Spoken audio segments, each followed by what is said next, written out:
একদিন গভীর জঙ্গলে এক সিংহ শিকার করতে বের হয়। সে ছিল ভীষণ ক্ষুধার্ত। অনেকক্ষণ ধরে সে ঝোপের পাশে নিজেকে লুকিয়ে রেখেছিল। সেই মুহূর্তে একটি মা হরিণ পাশ দিয়ে যাচ্ছিল। সুযোগ বুঝে সিংহ ঝাঁপিয়ে পড়ে হরিণকে শিকার করে।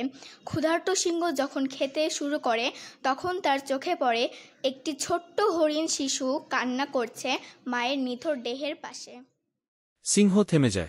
হরিণ শিশুটির চোখে অপার ভয়ের সঙ্গে ছিল একটুখানি নির্ভরতার ছাপ। সিংহ বিস্মিত হয়। এমন ছোট্ট প্রাণীটির জন্য তার বুকের ভেতর যেন এক অজানা কোমলতা জন্ম নেয়। সিংহ ভাবতে থাকে, আমি এর মাকে মেরে ফেললাম, এখন এই শিশুটির কি হবে? এ তো বাঁচতে পারবে না একা। নিজের ভিতরে অদ্ভুত এক যুদ্ধ শুরু হয়, ক্ষুধা। শেষমেশ সিংহ সিদ্ধান্ত নেয় সেই হরিণ শিশুটিকে কিছুতেই ফেলে যাবে না। সে তার শিকার খাওয়া বন্ধ করে শিশুটিকে জিভ দিয়ে আদর করে। তারপর তাকে তুলে নেয় নিজের মুখে করে, সাবধানে নিয়ে যায় গুহায়। পরম যত্নে সিংহ হরিণ শাবকটিকে পাহারা দেয়। সিংহের গা ঘেঁষে নিশ্চিন্তে বিশ্রাম নেয় সদ্য মাহারা শাবকটি। গুহায় গিয়ে সে হরিণ শিশুটির জন্য দুধ ও কোমল ঘাসের খোঁজ করে। সময়ের সাথে সাথে হরিণ শিশুটি বড় হতে থাকে। সিংহ তাকে আগলে রাখে, শিখায় জঙ্গলের নিয়ম, কিভাবে বাঁচতে হয়। সঙ্গে করে জঙ্গলময় ঘুরে বেড়ায়।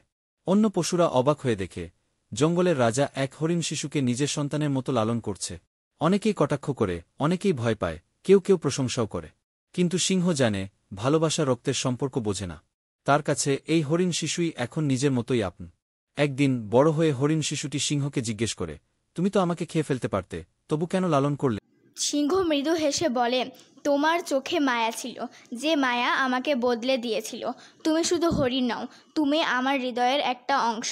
নিয়ম, ভালোবাসা ও করুণা এমন শক্তি যা সবচেয়ে হিংস্র হৃদয়কেও নরম করে দিতে পারে।